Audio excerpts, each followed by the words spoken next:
But at this point, not a surprise to Dell Curry, Steph's dad, the great sharpshooter himself, who joins us here on Game Time. Welcome. Congratulations.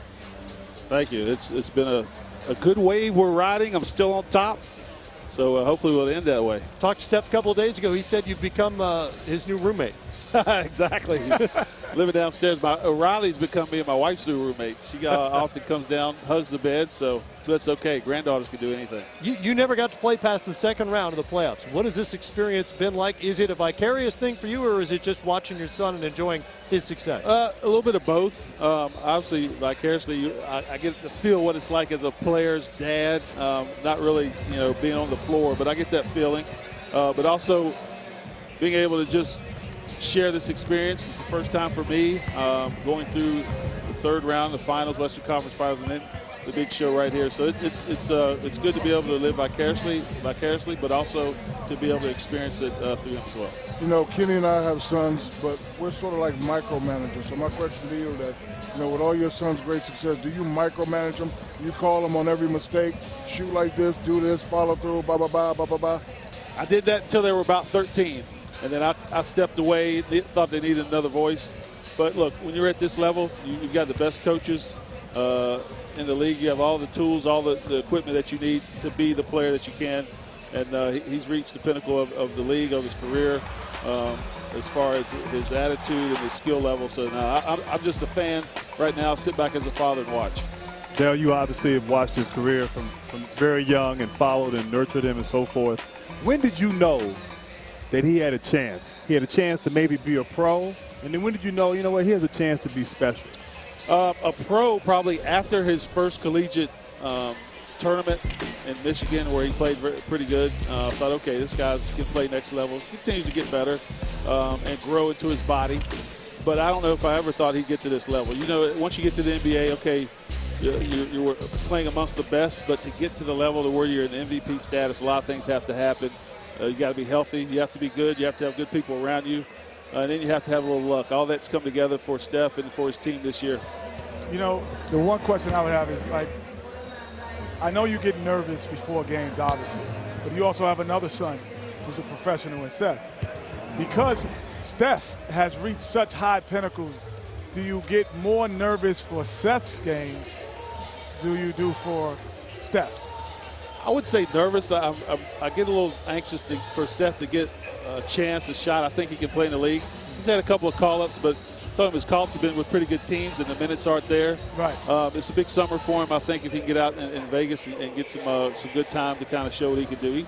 I think he can definitely play in the league, but just anxious for him to get that opportunity. opportunity. Growing up, who did you think would be the better player between those two? The older brother always beats the younger brother, right? So don't put that man on the spot. I had to. I want to know who's the best shooter in the family. Right now. Steph probably. Okay. Seth is close. When did that happen? Close? Oh, yeah, Seth is close. Seth is close. Seth is close to Stephen. Yeah. Okay. I'm third in line. My daughter might be a better shooter. When did it change over? That Cosby moment when you played in the backyard with his son or whatever? Probably when they were both in college. I could still hold my own until they got to college. Steph was probably his junior year, the year he came out. And for Seth, probably the same. But I'm getting old. My game's going south. Theirs is still going north. Del, check this out. 21 seasons ago, you were the NBA's sixth man of the year. You knocked down 152 threes that year. And for our younger audience, I feel like I need to explain this, but 152 threes was a ton. It was a million back then because the game just was played a lot differently. Steph beat his own record with 286 this season. I guess I have a couple questions here. Do you ever wish you'd played in this era? I have a better question. You still have that flat top. No. And that mustache. Mustache. You wish you'd played in this era, for one. Okay, little left hand flow. Absolutely, I wish I played in this area. The three ball, a big part of every team. If you don't have a three-point composition in your game, you're not going to go very far in today's NBA. And then I'd also like to play with Steph. He can shoot the ball, but he loves to create, keep his teammates involved. And all the attention that he draws, you're going to get good open shots, and I'm going to knock them down. You know what? A lot of people don't really talk about his toughness, physical and mental toughness. When he took that hard spill the other day, were you worried of him not coming back? No, I was worried because it took him so long for him to get up off the floor. His mom, obviously, and wife were very worried.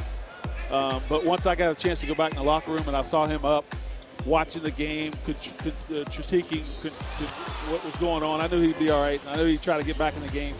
Fierce competitor, wants to get back in the game, not for himself and to show people that he's okay, but for his teammates. You know what? When LeBron James won his first MVP, I actually was doing this tour with him. And he asked me, he said, what do you think we're going to do next year? I said, well, the toughest thing for me to tell you something is you're the MVP and to believe that you still have to work on things. So whatever I say right now, you're probably not going to believe because you're the best player in the world. Steph Curry, your son, is the MVP of the league. What do you think he has to work on to continue being a better player? I'll answer that for you. Nothing. N-O-T-H-I-N-G. N-U-F-F-I-N. Nothing and nothing. He's got to work to continue to get stronger, to regain the strength that he lost over the course of the season. Yep. Because he's the type guy, he's going to come back and try to validate this year's MVP. He's not going to rest on his laurels. So, his game, his skill level, still have to work on that so it doesn't get diminished. But just continue to get his body to get it stronger because, again, people try to body him up, try to be physical with him. He knows that. He understands that. And he's got to combat that. All right, let's get to the important stuff. What do you make of the stardom of your granddaughter, Riley, who's now on T-shirts being sold outside the arena? Well, she's just like that at home. What you see on camera is what you get at home. Again, I've said this. I just like the idea that she's able to understand what's going on.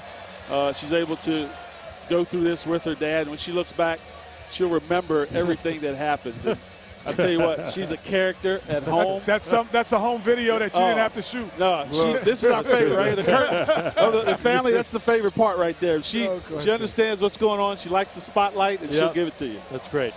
Continue to enjoy it. So much fun for the Curry family. It's been fun to watch from the outside. Dell Curry with us here on GameTime. Congratulations, Dad. Thanks, guys.